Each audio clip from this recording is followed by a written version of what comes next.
Yo, Doobies N Movies time, baby.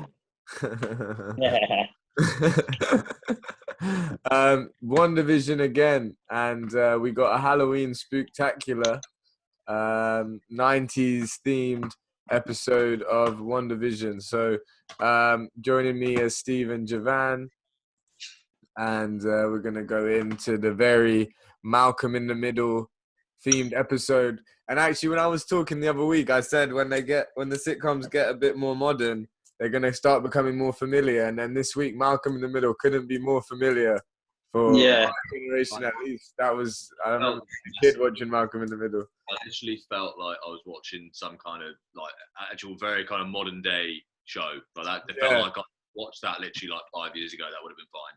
There was quite. Go ahead. I love the fourth wall breaking and stuff in it, like what they did in that series that you're talking about as well. Yeah, when they look at the camera and stuff. Yeah. They did all of that, and they also had like cutaway gags, which were quite 90s, 2000 things in sitcoms. Like they remember getting like some apple for Halloween in Sokovia, and that was like a cutaway gag, like out of Malcolm in the Middle and Family Guy and those kind of shows that brought that kind of stuff in. So that was all nice touches. But fuck the sitcom shit. Let's talk Marvel. We got so much to talk about, yet kind of not that much happened at the same time until the end. There was a lot of Pietro, or Evan Peters' Pietro, talking to Wanda and almost trying to get stuff out of her and trying to like antagonize her a bit.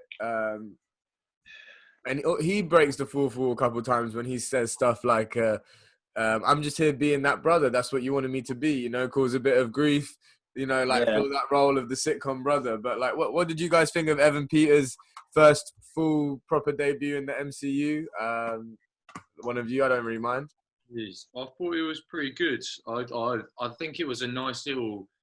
It was a bit of a shout out to him being Quicksilver and X-Men, I felt, because he was just as kind of mischievous, just as kind of just as much a troublemaker. Because I mean, even when like they were Halloween and they were out and about, he was going out with the twins, fucking smashing pumpkins, taking all the candy, all this shit, which is exactly the kind of stuff you expect to see Quicksilver when he was in fucking Days of Future Past, and also even in Apocalypse, even though it's a fucking shit film. But yeah, regardless, he's always been that kind of troublemaker in the X-Men, so he fit it quite well. And I thought, like you said, with the little kind of cutaway scenes where it goes back to Wanda's past, even that scene where Wanda and Pietro are kids and they're like at trick and treat, and it's just you see Sokovia in the background when it cuts to them, and it's just complete shithole. Everything's rubble. There's a barrel with fire coming out of it. They get a fucking fish for candy, and then I just thought the details were really good. I just thought, I thought like, even though it would have been sick to see the original Quicksilver, I can't remember the actor's name, the guy who played Kick-Ass, which I got to say, they mentioned Kick-Ass in this, which I think was a throwback. The kid goes, Kick-Ass! Exactly. Definitely, because they were both in Kick-Ass. Evan Peters was the friend. And Kick-Ass was a Marvel comic as well. Yeah, exactly. So, like, Kick-Ass, I thought that was a nice little touch to it. But yeah, I thought he was pretty good, regardless, even though, he was obviously as like a recast. They said in the last series he was a recast, so last episode even. I thought it was really good, actually. I really enjoyed it, even though not much happened in terms of like big Marvel stuff. I thought it was a pretty good epi. Yeah, I thought Evan Peters, actually, the personality he has was so perfect for that sitcom trope of like the long lost brother or someone coming in and just causing a bit of chaos. Like, I think he did act it very well. He knew what he was doing. What about you, Jovan? Oh, yeah, man. He was fucking brilliant again. I love Evan Peters as Quicksilver. But I was thinking, I'm not so sure if he's actually Quicksilver. I was thinking when they cameo him in the last episode at the end there, whether or not she probably pulled him from an alternate reality, from the X-Men reality. But I kind of thinking now that it is Mephisto or Nightmare. Yeah, he just disguised himself as a version of Quicksilver. And it kind of dawned on me too, because in the beginning when Wiccan and Speed were talking to each other, he was saying that he secretly thinks that he's a vampire. Yeah. And they also had another thing where, well, in the comics, Wiccan and Speed, they weren't real. They were born from like Mephisto. fragments of Mephisto's soul. Yeah, and he calls them demon spawn at one point. Yeah, he says, unleash hell, demon spawn. Yeah.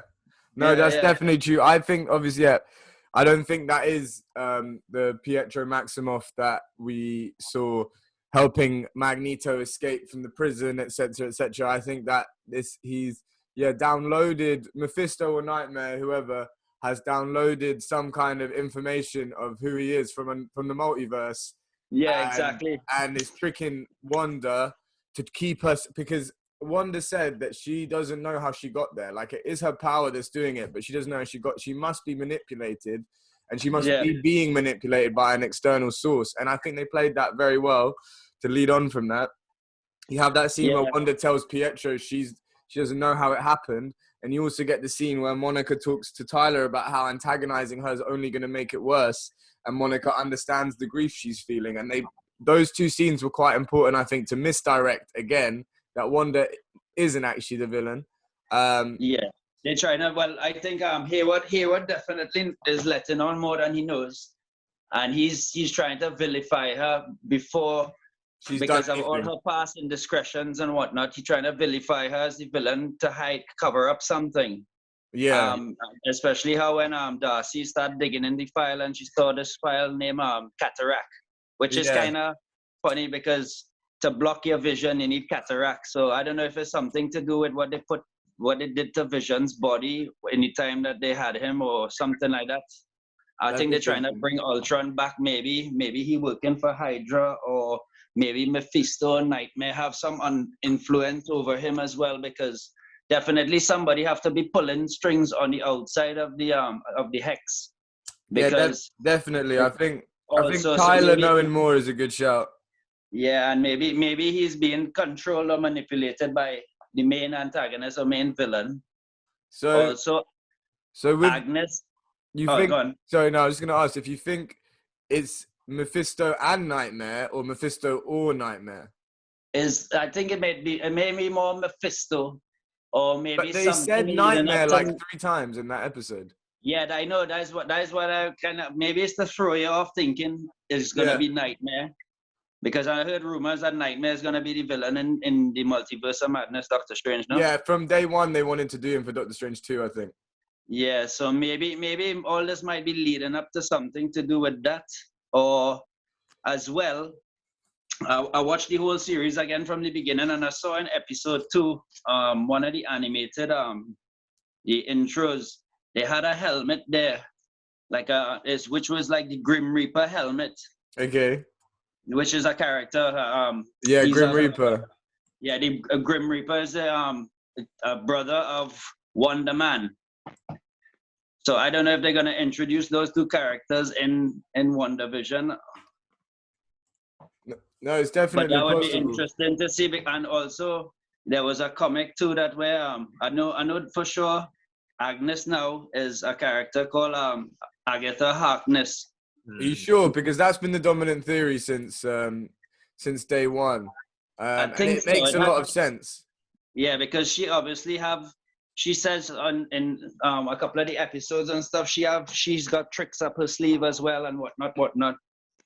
So I'm not sure what's her role in this, but going on to Agnes, then there's the bit where Vision walks to the end of Westview because he's obviously looking for what's going on, investigating, and he comes across a lost or seemingly lost Agnes. Then he does what he did to Norm in the last episode, and he lifts her out of whatever state that apparently she's in. And she either genuinely is shocked to see him and he's one of the Avengers and all this, or she's playing along. Because there's a look she gives at the end when he puts her back in to the other state that she was playing with him and pretending to be also under the influence too. Because she seems to be not under the influence. Yeah, and also like there is that bit where she fully just starts laughing like a witch and everything. Yeah, maniacally. Yeah, I think it's because she probably realized what's going on now. I think Yeah. maybe she tried to get out of the town, and because she got close to the border, Wanda's power had more, or whoever it is actually created the in control here. Probably she couldn't control it anymore, and she felt submissive to the power, and What that's how if come she just got stuck there. what if she's actually there to help Wanda? What if that's the twist? That all of that there is a threat, it is Mephisto or it's Nightmare, but Yeah. Agnes is Agatha Harkness and she's actually there to try and help Wanda through it. Yeah, it could be, possibly, definitely. Because in my knowledge, I don't know obviously the comics as well as you, but isn't Agatha Harkness an ally of Wanda? Yeah, she does. She does even train her on how to use her powers and whatnot. Because she apparently Agatha Harkness in the comics was like a witch that was burned at the stake, or one of the last surviving witches of Salem. She was burned at the stake, but somehow come back, and she's mortal now. Yeah. Yeah.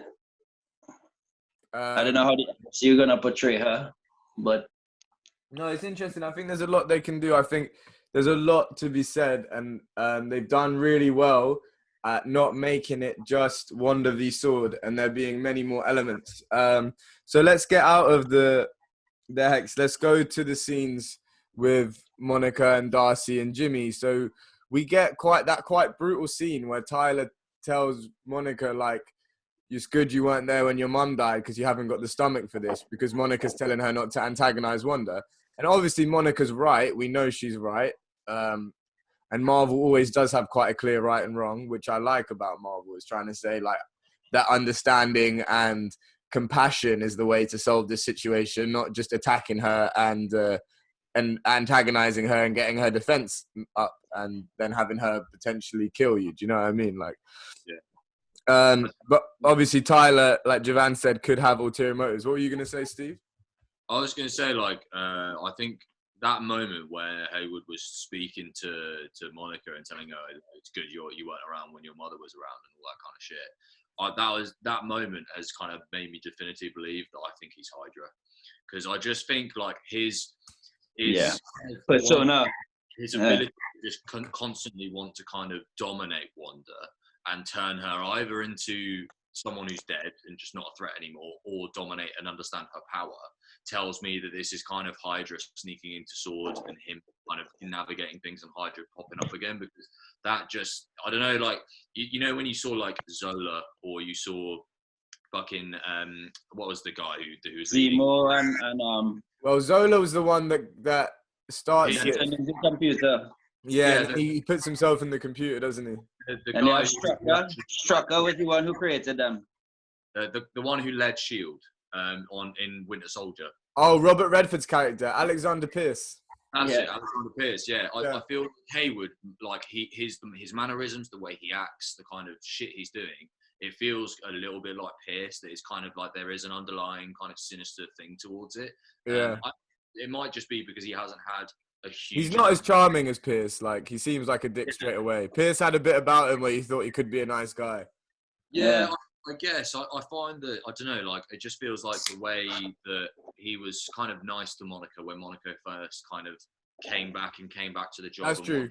To the Flash. But I think they gave it away on that scene where Darcy was telling Jimmy Woo that he was a dick, and she was gonna say dick, but at the same time she said was gonna say dick. He said terrorist.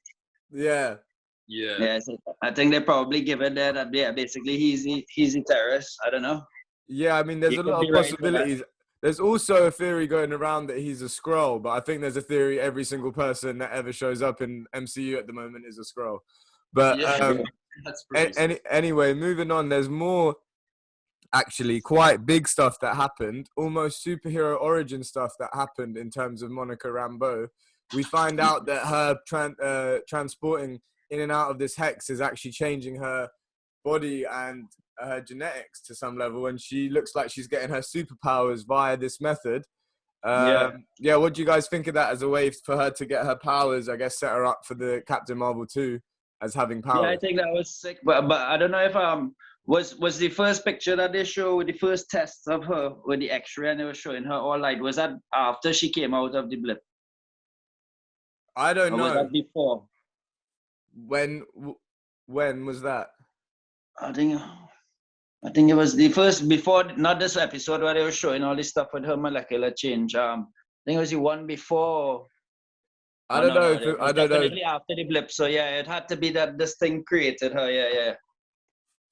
Well, yeah, exactly. And obviously she gets powers in the comics, so we're assuming this is, and maybe even by the end of the series, Monica actually has powers. Because when I've been asking this question throughout the series, like now the leaders are gone, who's gonna have the awareness? Monica has consistently shown throughout the series that she does have the awareness and the emotional intelligence for the situation and understands what Wanda's going through. However, she doesn't have the power. But if she gets superpowers, she might have the power to be quite a useful ally and someone that can actually help Wanda out quite a bit. So I think watch that for Monica if she actually gets powers during the series.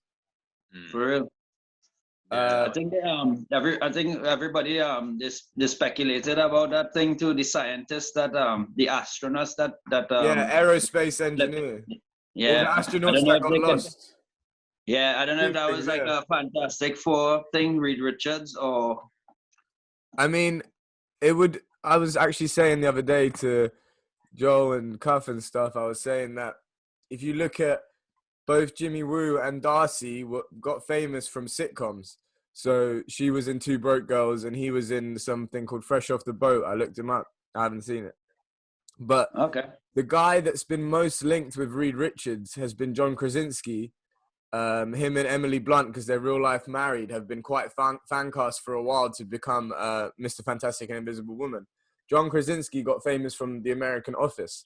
So that little connection in my head led me to think, he got famous from a sitcom. They've liked this trend. It wouldn't be a ridiculous place to introduce Reed Richards. But, I mean, how much stuff can they do in 3 episodes now you're looking at? And we also keep speculating Doctor Strange might show up.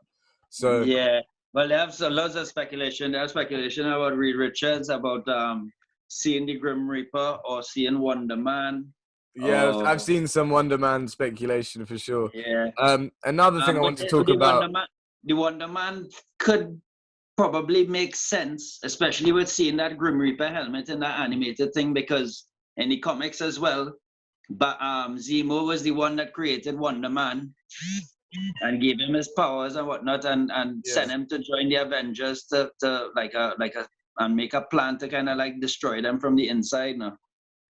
So that could be another theory of where it's going to lead with the Winter and Falcon Soldier kind of thing. Yeah.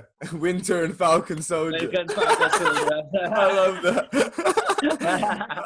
Falcon Winter Soldier. That's a cool connection, for sure. I also wanted to talk about the fact that they that Darcy used the vibranium signature from Vision to track him, and I wanted to know if there was any relevance in that, because they specifically mentioned, is it just a cool way for them to have tracked him, or is there going to be more? Cuff mentioned something about magic boosting the ability of vibranium.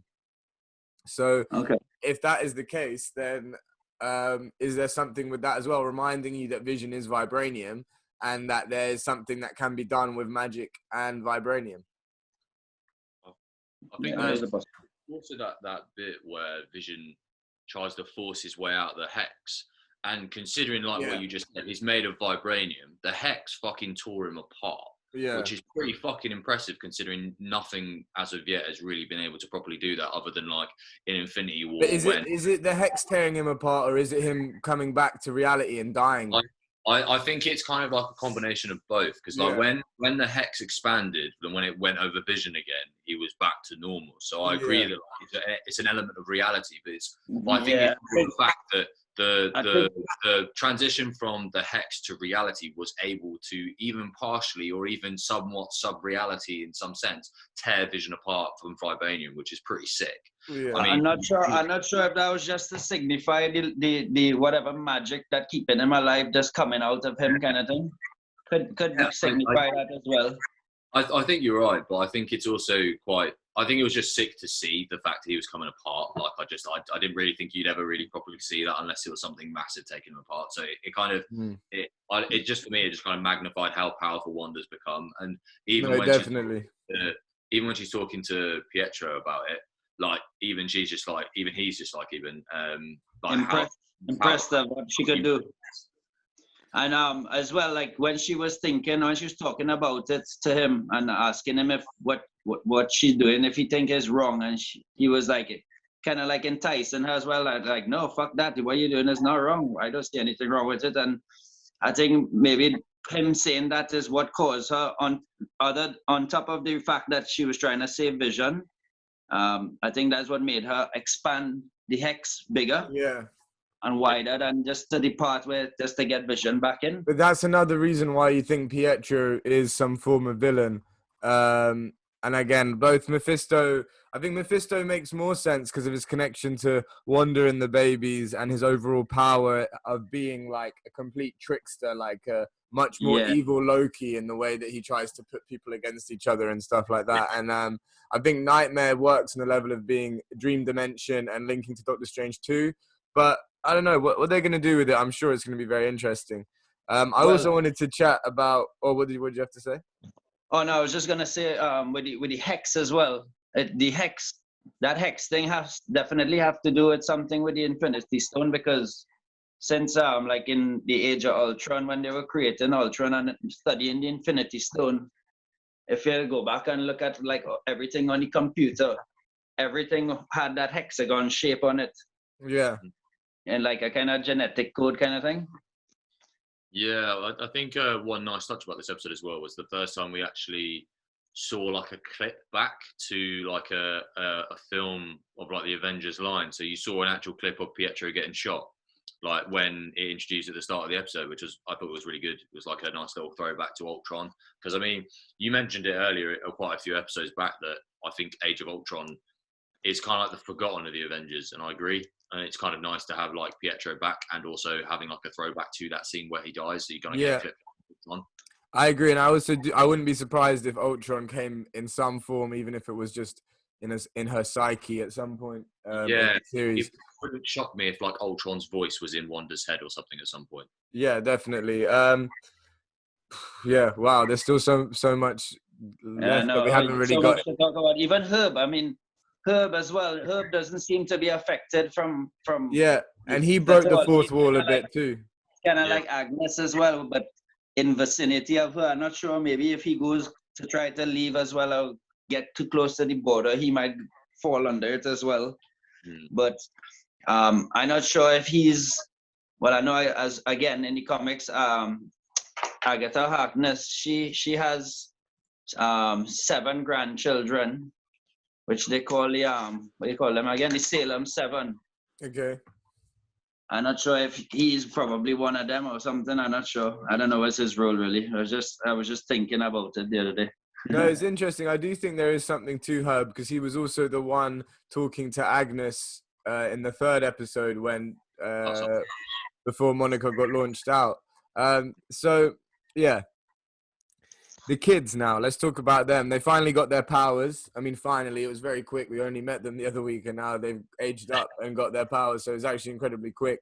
But yeah, I love the costumes. The costumes they did was exactly all around like the costumes. All the classic just costumes like the are great. comics. All the costumes. When Evan Peters came in the classic Quicksilver costume, I made a little nerd noise like that. Because I knew about the others, I didn't know that was ever happening, and that was sick. But with Wiccan and Speed, so first we see Speed's power. They do it quite well. You see Quicksilver running fast for a bit, and then Speed, you see he suddenly developed this power. But then it's Wiccan who senses Vision in danger, and I think one is quite interesting from the comics that the twins of Wanda's kids reflect her and Pietro. Like Speed literally has the same power as Quicksilver, and Wiccan has kind of more magical mind powers, kind of like Wanda. And I think that's obviously quite interesting. That's obviously from the comics. It's not that something they've invented here. But seeing that they've got their powers so quickly means I'm completely expecting them to become part of the Avengers, like in the future. Definitely. Yeah, maybe the quite new sick. Avengers.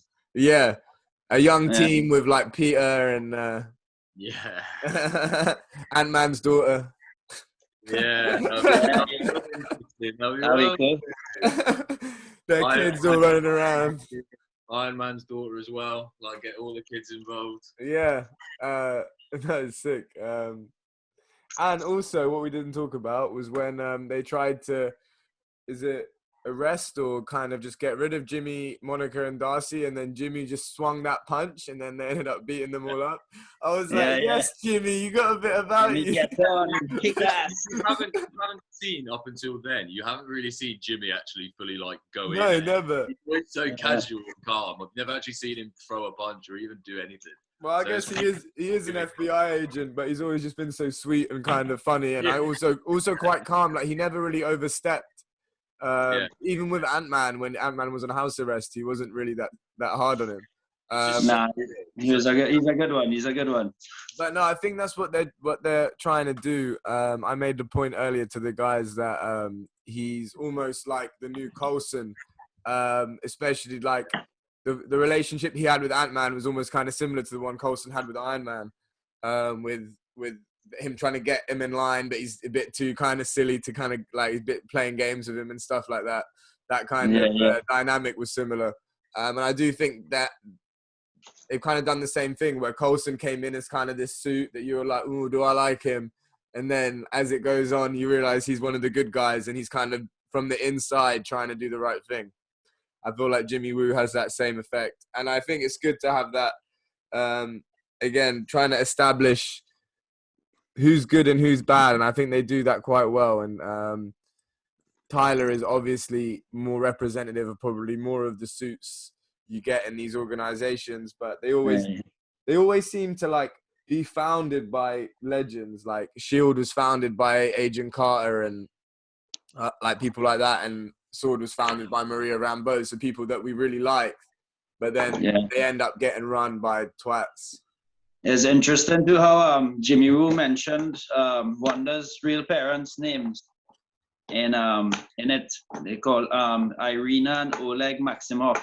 Yeah, but in the comics, they were raised. The twins were raised by a couple named Django and Maria Maximoff, and they were basically they had two children of their own, and they died for some reason, and some high priest in the village they was in or something had these two twins. And they ended up giving them to Django and Maria to take care of and raise as Wanda and Pietro. But in the MCU they call them Irina and Oleg. But everybody was thinking, I hear somebody was saying, oh, is Oleg Maximoff, Magneto, this and that and whatnot. But they didn't even know who Magneto was or who their father was until later on in life when he found them. Well, that's the thing. I mean, yeah, they that could also be the case that they find out later. But if they are going down the Magneto route, Magneto is someone that could have always had a few names. It was they had a scene in this episode where Vision, right before he was gonna do the neighborhood watch thing. Yeah. He did a sign like this, He crossed his arms in an X. Yeah. Who other could what was it? He said something about there's nobody else that could do the neighborhood watch, and then he did like that. Yeah. So I don't know if he was referring to the X-Men there or what. No, I think there's definitely a lot they're playing with the X-Men. Obviously, Evan Peters there, and it would be cool for them to link them into Magneto in some way. But then that also then opens up the question of how are they going to introduce mutants to the MCU to begin with. So there's a lot. I'm wondering if they're gonna use the all the people that was affected or was inside of the hex. They're gonna use them as the people that are the ones to turn into mutants because of the exposure to the radiation of the hex that they've been in. How Monica getting her powers. That's not a crazy idea, actually. That's quite a cool idea. We'll see. We'll see how that plays out. I mean, we haven't. So yeah, we haven't really got to the point where the hex does expand and brings everyone in, including Darcy. I think Tyler escapes. I don't know what happened to Jimmy and Monica. Did they escape? I think they escaped as well. Yeah. So Darcy in there will be quite funny. I mean, she was good this episode. Constantly, like there was a funny bit where when Jimmy punched then they did the little fight, and she was like, "I didn't. Like, when did you tell Why me?" you didn't tell me the plan? Yeah. And obviously she's not used to this shit at all. But I do like how she's kind of being righteous in her own little kind of funny way, and kind of constantly doing the right thing. I mean, she's the one that worked it all out to begin with, and they give her no respect or credit. So no, I've actually liked Darcy in this, and I didn't really like her in the Thor films, and they're doing well at that. And by creating these attachments to the characters, I think it's just going to make the whole thing a lot better. And obviously, as the MCU goes on, we will face more deaths, I'm sure, and I think they'll just hit harder if they keep this character development going. Yeah, it'll be interesting to see what they do with Darcy now that she's in the Hex, and there's so much more in the Hex in terms of like Westview's in there. You've got like all the like car, like the like diner that turned into like a car sales place. Yeah, it stretched out a decent bit further than Westview into New Jersey. There was a promo picture or something. You know how they have all these little shots of them, and they're all in front of televisions. Basically, they're standing up in front of televisions, and each television is a different part of their body in like a different costume or something. They were showing for Darcy this kind of like weird symbol over her chest, like a kind of red SS kind of symbol. I saw online somebody kind of like went through like looking at all the superheroes with that kind of like mark, and they only come across one called Death Cry. And saying if it goes down the path where the Hex is the one that causes everybody to turn into mutants or whatnot, maybe she might become Death Cry because of the red thing she have over her t-shirt now. Okay, that's sick. That's a very sick bit of insight.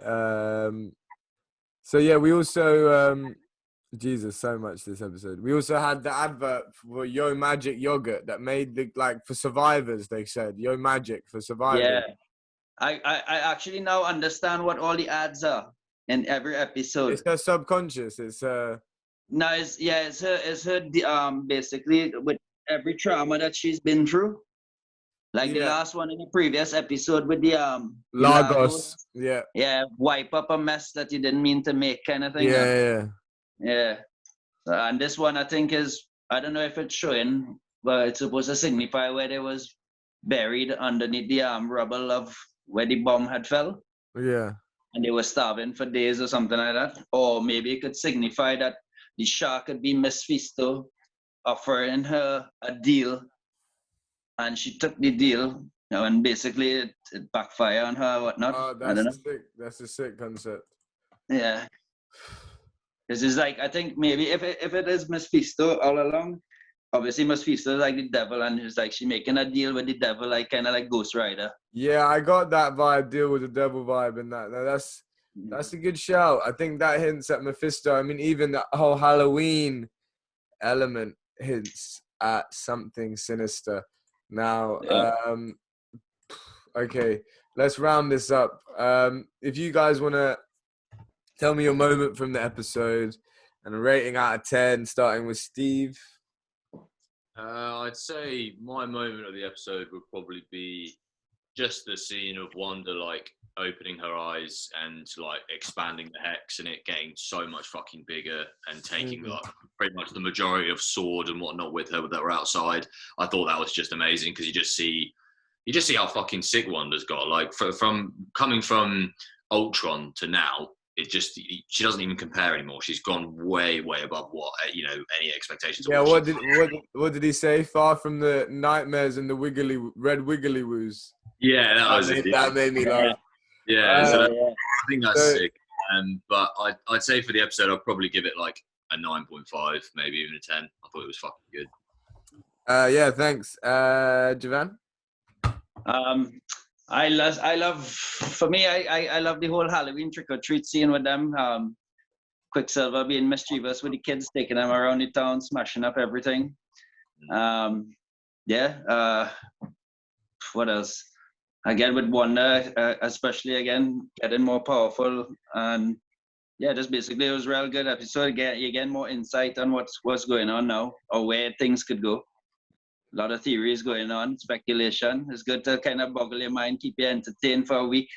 Yeah, definitely. Although I go a little bit crazy with it all, so much. Yeah, so much to think about. Definitely a 9.5 for me. Yeah, so for me it's a 9, just because I wanted more. I don't know if that's a criticism, but I don't know. It's gonna be a long week now.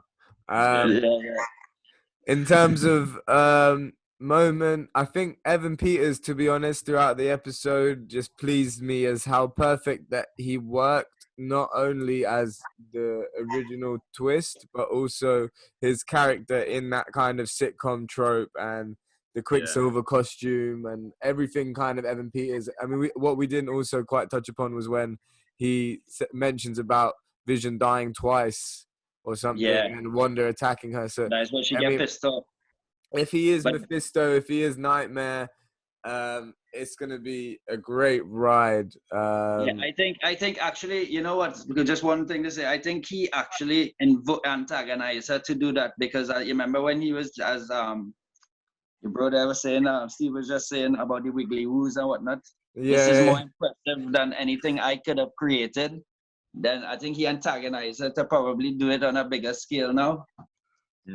Yeah, I agree with that. I think as soon as he started saying how powerful and whatnot she was, she started then considering how more powerful she's gotten and started using it. So I agree with that entirely. Yeah, definitely. It's huge. It's huge, and I think we've fucking talked about everything. We've scraped it. We've scraped the jar. Got we've put water in it, and we've got all the remains out. So melted. We got one more thing too. You know the S.W.O.R.D logo. It kind of looks like the tree Idrisel and all the nine realms around it. Okay, that's sick. Yeah. So S.W.O.R.D basically is I guess they have to not like how Batman is with Brother Eye, dealing with all the multiverse, but just dealing with just that reality, all the realms and that one reality. Yeah, definitely. Well, thank you for joining. Thank you for watching. Keep smoking doobies, keep watching movies. We will be back with more WandaVision and other things. I need to do a few film stuff, so maybe you'll see me. Check out the website unadulteratedreviews.co.uk. Keep it vibed. Like and subscribe the page. Love and vibe every day. Marvel, WandaVision, MCU. We're back next week. Hopefully the biggest episode yet. Thank you.